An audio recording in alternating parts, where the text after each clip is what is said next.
Magandang gabi po sa atin lahat, guys. So, ayan, mag-share tayo ng katanungan mula dito sa ating mga sender. So, yung mga tanong nila is bakit tayo nagkaroon ng kidney failure at story time tayo about sa ating kidney journey. So, ako nga pala si Jeff. So, sa mga hindi pa nakakaalam, isa akong dialysis patient. At since 2000, hindi ko na alam, something ganun. Almost ilang years na rin po ako nagda-dialysis. Sa dahilan ng kung bakit po ako nagda-dialysis, yun sa pagkakaroon po ng mataas na high blood o BP. Nasundan po ito ng pagtaas ng creatinine, pagtaas ng potassium, at pagkakaroon ng phosphorus. So yung phosphorus, guys, nagsimula, sabi ko nga sa ibang vlog ko, nagkaroon po ako ng phosphorus na level as in sobrang taas. Bakit po, idol, kapag mataas ang phosphorus? Bakit? Anong mangyayari? So makakaramdam ka dito ng rashes, pagrupok ng buto, at sobra talaga, guys, di ka pahihirapan ka matulog. So dito nagkaroon nga ako ng mataas na phosphorus kung saan nagkaroon nga ako ng maraming rashes. So sobrang tape. Pero nawala naman siya. Ikikwento kung paano siya nawala. So nasundan ito ng pagtaas ng potassium. So sa pagtaas ng potassium, mayroong pagtaas ng high blood.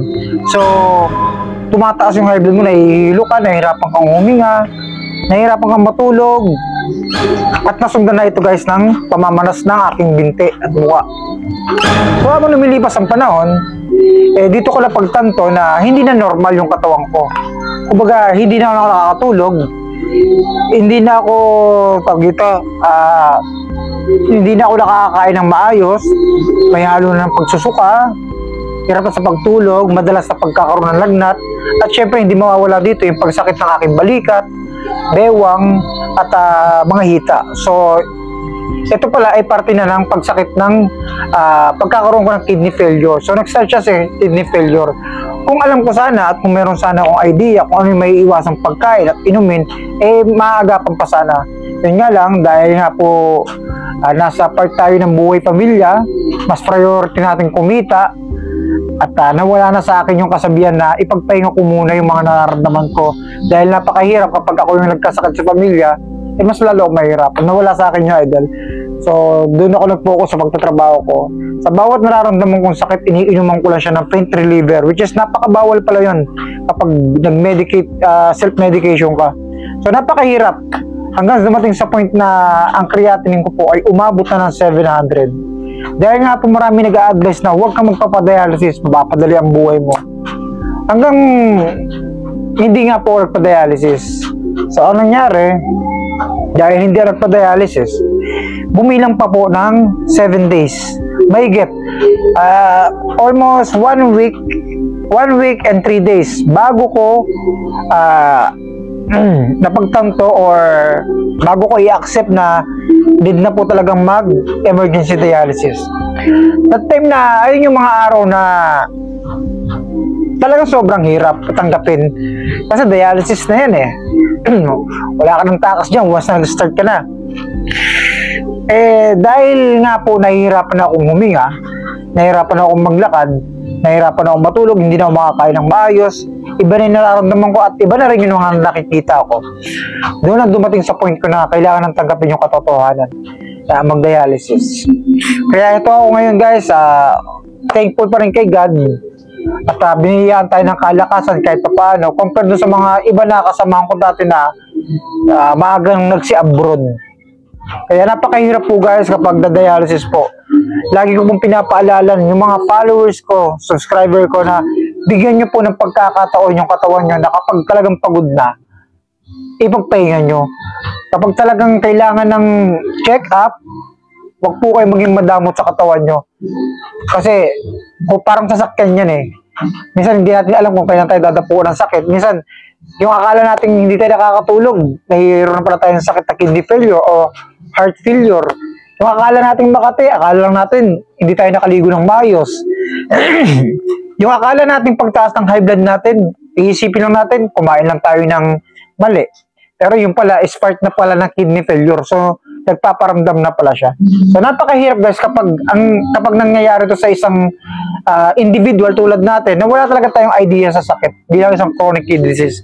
So, ngayon, ang may papayo ko lang, idol, kung nakakaramdam ka ng pagsakit ng bewang, pagkakaroon ng muscle pain, hirap sa pagtulog, pabalik-balik na pag-ihi, foamy yung urine, o pag sinabing foamy is sobrang bula. So ibig sabihin niya may mataas sa protein level na makikita sa ihi mo. So masusundan nito syempre na makati ang balat at sabi ko nga paulit-ulit yung lagnat. So ganyan yung mga nararamdaman ko, which is yung akala ko nausog lang ako. Tumagal pa ako ng 2 linggo guys bago ko inaccept yung katotohanan na may tama pala ang kidney ko. So huli na ang lahat. Kasi yung 700 na creatinine ko, umabot ng 2,000. Nakakatakot po guys. Ako guys, pwede nyo naman ako sabihan na, kasi kasalanan mo idol, ganyan-ganyan, naging abusado ka. Abusado ako because of being a father. Kumbaga, mas pinoprovide ko kasi yung mga kailangan ng anak ko, compare sa sarili ko. Sa sobrang pagmamahal at sobrang pag-aalala, ayun, nandito tayo sa lugar kung saan naging ganito yung sitwasyon ko. Kaya ikaw, kung nanonood ka dito sa akin live, sa aking mga content, isang share naman dyan guys at suporta. Napakalaking tulong ito kung bakit. Dahil pangarap ko talaga matransplant at makalikom ng kaunti man o yun, sana kung way talaga ni God or plant niya, why not, diba? So ganun lang guys, kung meron kang anak, kapatid, kamag-anak, kaibigan, i-share mo to na lakasan mo, gawing bisyo yung pag-inom ng tubig. Dahil napaka-importante niya dahil. Sa una, hindi kayo maniniwala. Pero once na nandito na kayo sa sitwasyong ganito, nagda-dialysis ka na, mamimiss mo yung pag-inom ng tubig. Mamimiss mo yung pag-ihi. Kami guys, hindi na kami nakakaihi. Ngayon, kung gusto nyo malaman kung bakit, sa next content ko guys, sasabihin ko yan kung bakit talagang lahat ng mga dialysis hindi na nakakaihi. Merong mga dialysis na nakakaihi, pero pakonti-konti lang o marami na siguro yung isang bote ng Yakult.